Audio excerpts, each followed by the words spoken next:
കാസർകോട്ടെ മരിച്ച നിലയിൽ കണ്ടെത്തിയ സോഷ്യൽ മീഡിയ ഇൻഫ്ലുവൻസർ ചിന്നു പാപ്പുവിന്റെ ആൺ സുഹൃത്ത് സന്ദേശം മരിച്ച നിലയിൽ.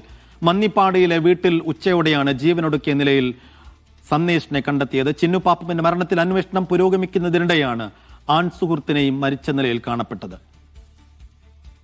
ഷഫീഖ് നസ്റുള്ള വിശദാംശങ്ങൾ നൽകും. ഷഫീഖ്, വലിയ നടുക്കവും ഞെട്ടലുമൊപ്പം ദുഃഖവും ഉണ്ടാക്കുന്ന ഒരു വാർത്തയാണ്.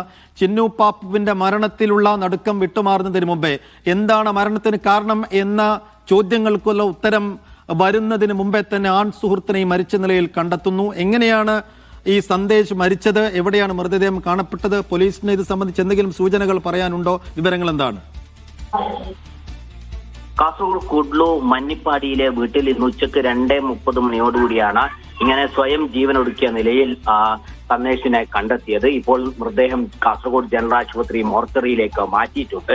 പോസ്റ്റ്മോർട്ടം നടപടികൾ അല്പസമയത്തിനുള്ളിൽ ആരംഭിക്കും എന്നാണ് നമുക്ക് ലഭ്യമാവുന്ന വിവരം. സോഷ്യൽ മീഡിയ ഇൻഫ്ലുവൻസറായ ചിന്നു പാപ്പുവിന്റെ ആൺ സുഹൃത്താണ് സന്ദേശ്. ആൺ സുഹൃത്തിനോടൊപ്പമായിരുന്നു ചിന്നു പാപ്പു താമസിച്ചിരുന്നത്. ഫെബ്രുവരി 9 ഉച്ചക്കാണ് ആദൂർ ആലന്തടുക്ക സ്വദേശിനിയായ രേഷ്മ എന്ന ഇൻഫ്ലുവൻസർ കുഡ്ലു ആസാദ് നഗറിലെ വാടക ക്വാർട്ടേഴ്സിൽ സ്വയം ജീവനൊടുക്കിയ നിലയിൽ കണ്ടെത്തിയിരുന്നത്.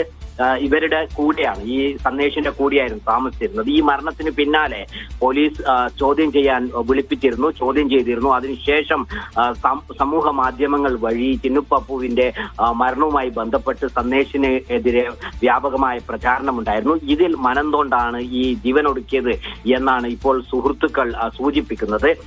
ഈ ചിന്നുപ്പാപ്പുവിന്റെ മരണത്തിന്റെ അന്വേഷണം പുരോഗമിക്കുന്നുണ്ട്. പോലീസിന്റെ അന്വേഷണം പുരോഗമിക്കുകയാണ്.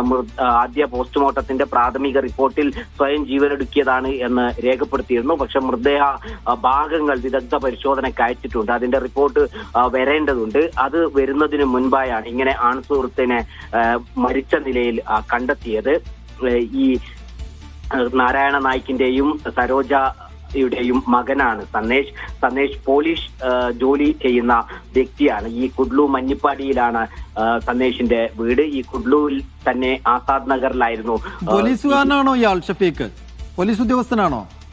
അല്ല, പോലീസ് ജോലിയെടുക്കുന്ന മരപ്പണിയുമായി ബന്ധപ്പെടുന്ന ജോലിയാണ് ഈ സന്ദേശിനുള്ളത്. ആ പണി എടുക്കുന്ന വ്യക്തിയാണ്.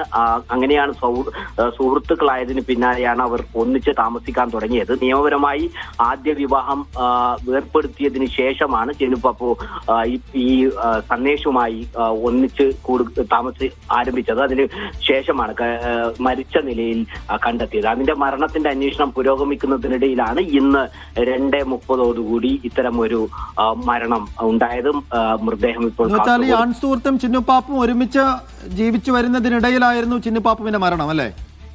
തീർച്ചയായും കഴിഞ്ഞ ഫെബ്രുവരി 9 ചിന്നുപ്പാപ്പുവിനെ ഉച്ചക്ക് അവർ താമസിച്ചിരുന്ന കാസർഗോഡ് കുഡ്ലു ആസാദ് നഗറിലെ വാടക വീട്ടിൽ മരിച്ച നിലയിൽ കണ്ടെത്തിയത്. അവർ ഒന്നിച്ചാണ് താമസിച്ചിരുന്നത്. ഈ ആൺ സുഹൃത്തും ചിന്നുപ്പാപ്പുവും തമ്മിൽ ചെറിയ വഴക്ക് അതിനു മുമ്പ് ഉണ്ടായിരുന്നു എന്ന് പറഞ്ഞിരുന്നു. അങ്ങനെ അവർ തമ്മിലുള്ള പ്രശ്നമാണോ ഈ മരണത്തിലേക്ക് എത്തിയത് എന്നതടക്കമുള്ള കാര്യങ്ങളിൽ ദുരൂഹതയുണ്ട്. ആ അന്വേഷണം പുരോഗമിക്കുന്നതിനിടയിലാണ് ഇപ്പോൾ ആൺ സുഹൃത്തിനെ മരിച്ച നിലയിൽ കണ്ടെത്തിയത്.